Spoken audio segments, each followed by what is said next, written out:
It's D-Day, and by D, I mean decision. I don't know what you were thinking of. I'm finally using the Tier 6 ship coupon that I picked up during the anniversary giveaway. Why now, you might be asking, as your mouse cursor clicks on the like button? Well, I'll tell you why. I hit level 40, which naturally means Admiral pips, but it also means a new ship. Trouble is, the ship token they give you at level 40 has to last until level 61, and all of the ships at both of those levels just aren't up to task when it comes to endgame and the difficulty increase at level 65.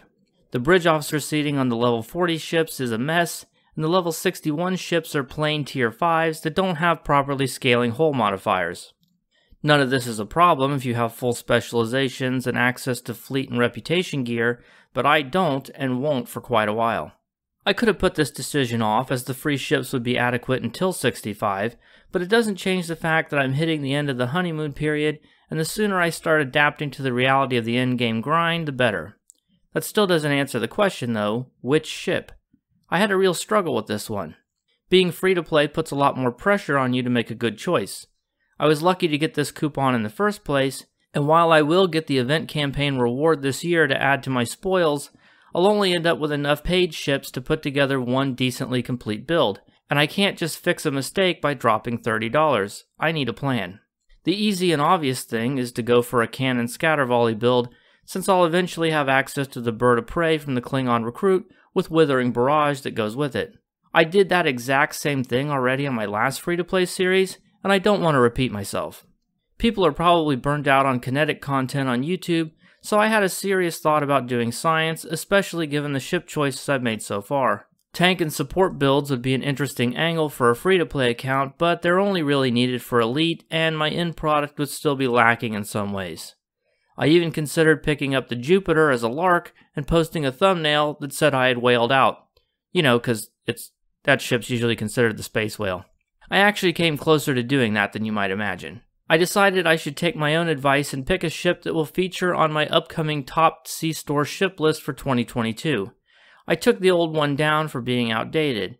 The Gagarin seemed like a natural choice, as I now consider it to be the de facto first ship I recommend someone buy, usurping the Arbiter. And it will remain on the new top 10 list, but it's also one of the ships I went for in the last free-to-play, or at least the Klingon version. It would give me the flexibility to go into energy weapons or torpedoes down the line with entwined tactical matrices, but if I really want it, I can get it with the C-Store coupons from the event campaign, so I'm passing on that for now. Factoring in all these constraints and my personal preferences, I've decided to choose the Clark Multi-Mission Exploration Cruiser. The console Genesis seed is very solid for science, tank, and support builds, as is the trait. As an actual ship, it's pretty good. Took the DPS record last year at one point and has a hangar bay, which is a bonus I really wanted.